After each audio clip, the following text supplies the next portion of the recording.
friends, my name is Govind Tripathi and warm welcome in my channel Hand Rules Classes। आज का ये video बहुत important है क्योंकि इस वीडियो में मैं आपको पूरा एक्सप्लेन करूंगा केमिकल बॉन्ड के एक बहुत इंपॉर्टेंट बॉन्ड के बारे में, that is known as covalent bond. और मैं आपको अश्योर कर रहा हूं कि अगर आप ये वीडियो पूरा देखते हैं तो कोवेलेंट बॉन्ड से रिलेटेड आपकी सारी प्रॉब्लम दूर हो जाएंगी। ऑलरेडी मैं एक वीडियो अपलोड कर चुका हूं जो कि इलेक्ट्रोवेलेंट यानी आयनिक बॉन्ड के ऊपर है, जिसका लिंक आपको इस वीडियो के लास्ट में मिल जाएगा। अगर आप उसमें कोई अगर आपको प्रॉब्लम है, अब वो वीडियो देखेंगे तो आपके कंसेप्ट सारे क्लियर हो जाएंगे। So let's start the topic. जैसा कि आपको मालूम है कि जो एटम होता है वो इलेक्ट्रिकली न्यूट्रल होता है, क्योंकि एटम के अंदर नंबर ऑफ प्रोटॉन्स जो कि पॉजिटिवली चार्ज होते हैं और न्यूक्लियस से पाए जाते हैं, और नंबर ऑफ इलेक्ट्रॉन्स जो कि नेगेटिवली चार्ज होते हैं और डिफरेंट ऑर्बिट से पाए जाते हैं, they are equal in number, उनका नंबर इक्वल होता है। यानी कि किसी भी एटम में पॉजिटिव चार्ज और नेगेटिव चार्ज हमेशा इक्वल होते हैं, इसलिए एटम इलेक्ट्रिकली न्यूट्रल होता है।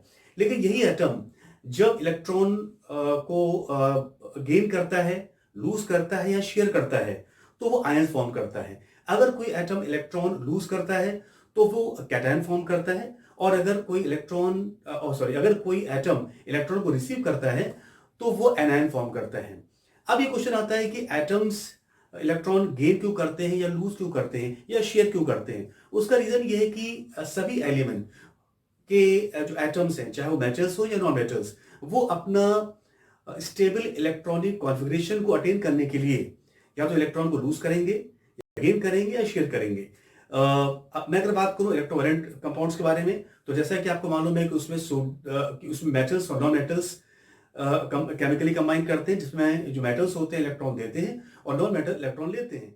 कोवेलेंट कंपाउंड्स के बारे में, तो कोवेलेंट कंपाउंड्स को फॉर्म करने के लिए जो नॉन मेटल्स होते हैं वो हमेशा पार्टिसिपेट करते हैं। यानी कि जो नॉन मेटल एटम्स होंगे, दो या दो से ज्यादा एलिमेंट्स या वो हमेशा केमिकली कंबाइन करेंगे। अगर हम बात करें नॉन मेटल्स की पोजीशन की पीरियोडिक टेबल में, तो आपको मालूम है कि जो नॉन मेटल्स हैं वो पीरियोडिक टेबल में राइट साइड पर होते हैं। यानी कि जब हम पीरियड्स में लेफ्ट टू राइट मूव करते हैं तो हमको मालूम है कि उनका एटॉमिक साइज कम होता जाता है। तो इसका मतलब यह है कि जो नॉन मेटल्स होते हैं उनका जो आयोनाइजेशन पोटेंशियल है वो काफी हाई होता है। यानी कि उनकी लार्ज शेल से इलेक्ट्रॉन को निकालना आसान नहीं है, जबकि उनकी इलेक्ट्रॉन एफिनिटी जो है वो भी काफी हाई होती है। इसका मतलब यह है कि उनका एटॉमिक साइज छोटा होता है, तो आसानी से वो किसी भी इलेक्ट्रॉन को अपने अंदर ले सकते हैं, यानी उसको रिसीव कर सकते हैं। ये जो मैंने आपसे जो टर्म्स यूज किए, आयोनाइजेशन पोटेंशियल या इलेक्ट्रॉन एफिनिटी, मैंने इसको अपने कुछ वीडियोस जो मैंने बनाए हैं पीरियड्स और ग्रुप्स के बारे में, पीरियोडिक टेबल के, मैंने उनका लिंक इस वीडियो के लास्ट में दे रखा है। अगर आप उसको देखेंगे तो आपके ये कंसेप्ट क्लियर हो जाएंगे। तो इसका मतलब ये हुआ कि जो कोवेलेंट कंपाउंड्स हैं वो बनते हैं नॉन मेटल से, और नॉन मेटल का आयोनाइजेशन पोटेंशियल और इलेक्ट्रॉन एफिनिटी काफी ज्यादा होती है। इसकी वजह से ये आसानी से इलेक्ट्रॉन को शेयर कर लेते हैं। अब इसको हम समझेंगे कुछ हम एग्जांपल्स की हेल्प से। तो जैसा आप देख सकते हैं, मैंने यहाँ पर 3 डायग्राम बनाए हुए हैं। देखिए, सबसे पहले मैंने यहाँ बनाया हुआ है, ये हाइड्रोजन का एटम है, और आपको मालूम है कि हाइड्रोजन कभी एज अ मेटल और कभी as a non metal behave करता है। फिलहाल यहाँ पर आप देख सकते हैं कि हाइड्रोजन इलेक्ट्रॉन्स को शेयर कर रहे हैं, यानी कि यहाँ पर hydrogen is behaving as a non metal. तो आप देख सकते हैं कि हाइड्रोजन का जो एटॉमिक नंबर होता है, आप देखिए 1 होता है, और हाइड्रोजन अपना डुप्लेट को ऑब्टेन करने के लिए, या कह सकते हैं कि जो उसकी नियरेस्ट नोबल गैस है जो कि हीलियम है, उसका इलेक्ट्रॉनिक कॉन्फ़िगरेशन को अचीव करने के लिए यहाँ पे देखिए 2 हाइड्रोजन के एटम्स हैं वो केमिकली कंबाइन कर रहे हैं। और आप देख सकते हैं कि हाइड्रोजन की केवल एक शेल होती है के, जिसमें एक इलेक्ट्रॉन है। यहाँ पर भी देखिए इसकी के शेल में एक इलेक्ट्रॉन है। आप यहाँ देख सकते हैं ये दोनों जो एटम है आपस में एक एक इलेक्ट्रॉन शेयर कर लेते हैं, और इस तरीके से इन दोनों ही एटम में 2 इलेक्ट्रॉन्स हो जाते हैं, और इस तरीके से ये सिंगल कोवेलेंट बॉन्ड को फॉर्म करते हैं। अब अगर बात करें यहाँ पर हम दूसरे एटम की, देखिए मैंने यहाँ पे ऑक्सीजन का एग्जांपल लिया हुआ है।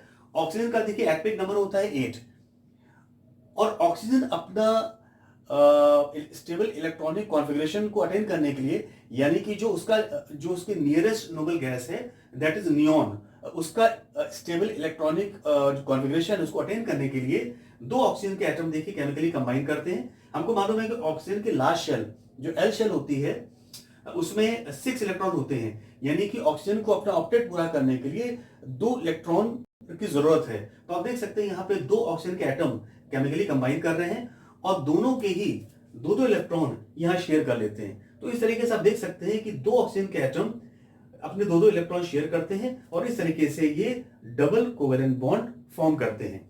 अगर मैं एक और एग्जांपल लूं यहाँ नाइट्रोजन का, तो आप देखिए जो नाइट्रोजन का जो एटॉमिक नंबर है वो 7 है, यानी कि इसकी जो लास्ट शेल में 5 इलेक्ट्रॉन्स होते हैं और नाइट्रोजन भी अपना स्टेबल इलेक्ट्रॉनिक कॉन्फ़िगरेशन जो उसकी नियरेस्ट नोबल गैस है जो कि नियॉन है उसको अटेन करने के लिए 3-3 इलेक्ट्रॉन को शेयर करता है। क्योंकि इसके लास्ट शेल में 5 इलेक्ट्रॉन्स हैं तो इसको 3 इलेक्ट्रॉन्स की रिक्वायरमेंट है अपना ऑक्टेट पूरा करने के लिए।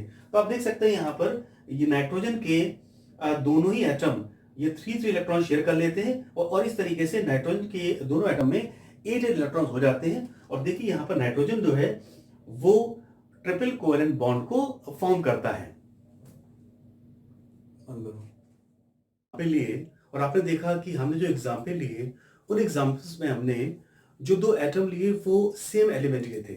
अब हम देखेंगे कि अगर डिफरेंट एलिमेंट्स के एटम्स केमिकली कंबाइन करके कोवेलेंट फॉर्म करें तो किस तरह से फॉर्म करेंगे।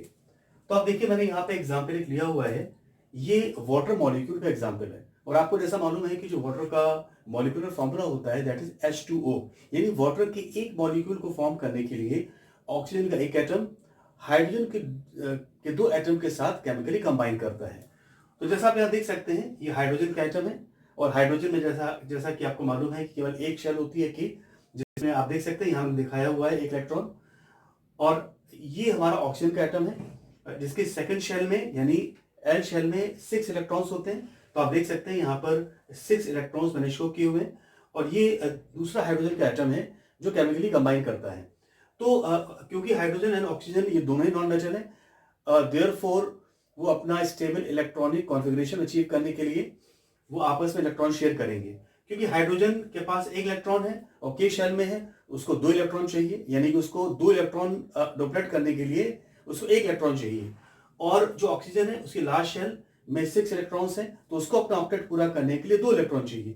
तो आप देख सकते हैं यहाँ पर ये हाइड्रोजन जो है इस ऑक्सीजन के साथ ये इलेक्ट्रॉन शेयर करेगा, ये हाइड्रोजन इस इलेक्ट्रॉन के साथ, और ये जो ऑक्सीजन का एटम है ये इन दोनों हाइड्रोजन एटम्स के साथ केमिकली कंबाइन करेगा। तो आप देख सकते हैं यहाँ पर जैसे मैंने इस फिगर में आपको दिखाया है कि देखिए हाइड्रोजन और ऑक्सीजन यहाँ पर इलेक्ट्रॉन शेयर कर रहे हैं। तो आप देख सकते हैं कि इस हाइड्रोजन के पास इलेक्ट्रॉन शेयर करने के बाद 2 इलेक्ट्रॉन हो गए, इस हाइड्रोजन के पास भी 2 इलेक्ट्रॉन हो गए, और अगर हम ऑक्सीजन का देखें तो ऑक्सीजन के पास ऑलरेडी 6 इलेक्ट्रॉन थे और इसको यहाँ से एक इलेक्ट्रॉन मिल गया है हाइड्रोजन का, देयरफॉर ऑक्सीजन के पास भी 8 इलेक्ट्रॉन हो गए। तो इस तरीके से आप देख सकते हैं कि ये जो दोनों हाइड्रोजन है ये ऑक्सीजन के साथ सिंगल कोवेलेंट बॉन्ड फॉर्म कर रहे हैं। वैसा ही आप एग्जांपल यहाँ देख सकते हैं जैसे मैंने दिखाया हुआ ये NH3 यानी कि ये अमोनिया का के मॉलिक्यूल का एग्जांपल है। और क्योंकि अमोनिया का जो मॉलिक्यूलर फॉर्मूला होता है NH3, यानी कि अमोनिया के मॉलिक्यूल को फॉर्म करने के लिए एक नाइट्रोजन का एटम और 3 हाइड्रोजन के एटम्स की जरूरत होती है। जैसा कि आप यहाँ देख सकते हैं यहाँ पे ये 3 हाइड्रोजन एटम है और सबके पास एक एक इलेक्ट्रॉन है उनकी के शेल में, यानी उनको एक इलेक्ट्रॉन और चाहिए अपना डुप्लेट पूरा करने के लिए। और आप देख सकते हैं जो नाइट्रोजन है इसके लास्ट शेल में 5 इलेक्ट्रॉन्स होते हैं, यानी इसको 3 इलेक्ट्रॉन चाहिए अपना ऑक्टेट पूरा करने के लिए।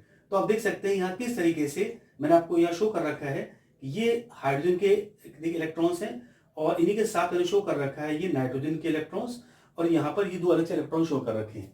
तो आप देखिए यहाँ पर जहाँ बॉन्ड फॉर्मेशन हो रहा है तो आप देख सकते हैं हाइड्रोजन की एक इलेक्ट्रॉन ने नाइट्रोजन के एक इलेक्ट्रॉन के साथ यहाँ पे शेयर कर लिया। तो इस तरीके से आप देख सकते हैं कि हाइड्रोजन की जो शेल है उसमें 2-2 इलेक्ट्रॉन हो गए हैं। और अगर आप नाइट्रोजन का देखें तो नाइट्रोजन में आप देख सकते हैं कि उसके पास अपने खुद के 5 इलेक्ट्रॉन्स हैं और ये 3 इलेक्ट्रॉन्स उसको मिल जाते हैं नाइट्रोजन की। तो इस तरीके से उसके पास जो लास्ट शेल है उसमें 1 इलेक्ट्रॉन हो जाते हैं, यानी कि जो नाइट्रोजन है वो इन तीनों हाइड्रोजन के साथ एक इलेक्ट्रॉन शेयर करके सिंगल कोवेलेंट बॉन्ड को फॉर्म कर रहा है। अगर आप इन दोनों डायग्राम्स को ध्यान से देखें तो आप देखिए यहाँ पर जो ऑक्सीजन के ये जो 4 इलेक्ट्रॉन्स हैं ये बॉन्ड फॉर्मेशन में पार्टिसिपेट नहीं कर रहे हैं।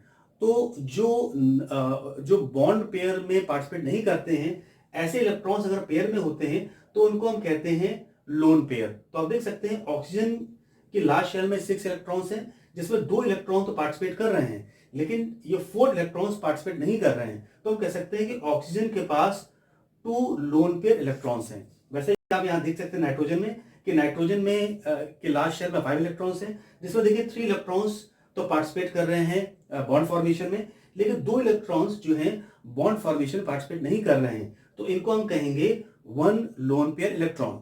इसके साथ साथ मैं आपको बताना चाहूंगा कि जो कोवेलेंट बॉन्ड है वो 2 तरह का होता है, polar covalent bond and non polar covalent bond. तो जो पोलर कोवेलेंट बॉन्ड होते हैं और नॉन पोलर, उनमें क्या डिफरेंस है आइए देखते हैं। जैसा कि आप ये एग्जांपल देख सकते हैं, यहाँ पर मैंने हाइड्रोजन के 2 एटम लिए हुए हैं, यानी कि यहाँ पर सेम एलिमेंट हाइड्रोजन के 2 एटम आपस में केमिकली कंबाइन करके यहाँ पर बॉन्ड फॉर्मेशन कर रहे हैं, कोवेलेंट बॉन्ड फॉर्म कर रहे हैं। यानी कि जब किसी सेम एलिमेंट के 2 एटम्स केमिकली कंबाइन करके कोवेलेंट बॉन्ड फॉर्म करते हैं तो उसको हम बोलते हैं नॉन पोलर कोवेलेंट बॉन्ड। देख सकते हैं ये लिखा है नॉन पोलर कोवेलेंट बॉन्ड, यानी कि जो बॉन्ड यहां पे बन रहा है ये नॉन पोलर कोवेलेंट बॉन्ड है। और यहां पे अगर आप देखें तो यहां पे जो मैंने एग्जांपल लिए हुए हैं, इसमें देखिए डिफरेंट एलिमेंट्स के एटम्स आपस में केमिकली कंबाइन कर रहे हैं। इसका मतलब हुआ कि जब 2 या 2 से ज्यादा एटम केमिकली कंबाइन करते हैं और अगर वो डिफरेंट एलिमेंट्स के हैं, यानी कि अगर वो डिफरेंट नॉन मेटल्स के हैं, तो आपस में वो पोलर कोवेलेंट बॉन्ड फॉर्म करेंगे। इसका मतलब है यहां पर जो ये बॉन्ड फॉर्म हो रहे हैं ये है polar covalent bond, polar covalent bond form करेंगे। अब ये पोलर कोवेलेंट या नॉन पोलर कोवेलेंट ये क्यों फॉर्म करते हैं, उसका रीजन है कि जो एलिमेंट्स होते हैं उनकी कैरेक्टरिस्टिक होती है जिसको हम कहते हैं इलेक्ट्रोनेगेटिविटी, जो कि मैंने अपने जो पीरियोडिक टेबल के वीडियोस में ऑलरेडी मैंने उसको मेंशन कर रखा है, आप उसको देखें, आपको फायदा होगा उससे।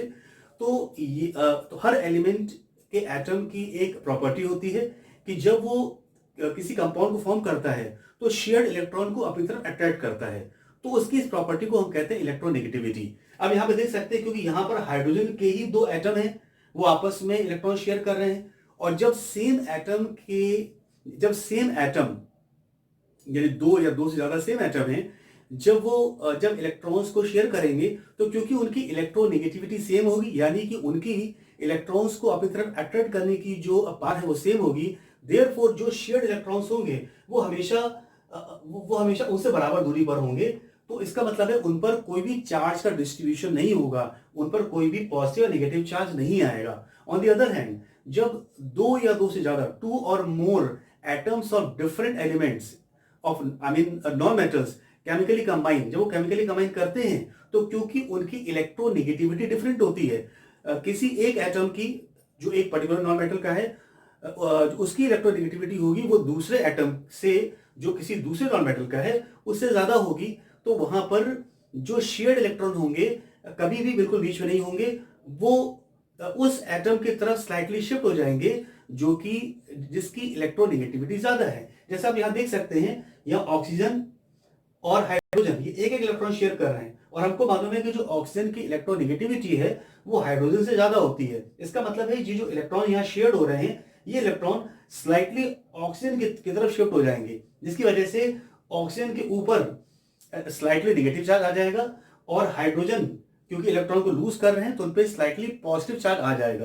तो क्योंकि यहाँ पे डिफरेंट पोल्स बन रहे हैं, एक नेगेटिव पोल बन रहा है और यहाँ पे पॉजिटिव पोल बन रहे हैं, क्योंकि यहाँ पोल्स फॉर्म हो जाते हैं इसलिए इसको हम कहते हैं पोलर कोवेलेंट बॉन्ड। तो आई होप कि ये आपको वीडियो अच्छा लगा होगा। मैं आपसे रिक्वेस्ट करूंगा कि अगर आपको ये वीडियो समझ में आया है तो आप प्लीज इसको आप लाइक करें, इस वीडियो को शेयर करें ताकि और बच्चे इसको देख सकें, और मेरे इस चैनल को प्लीज सब्सक्राइब करें और बेल आइकन को प्रेस करें ताकि मेरी लेटेस्ट वीडियो आप तक पहुंच सके। Thank you very much.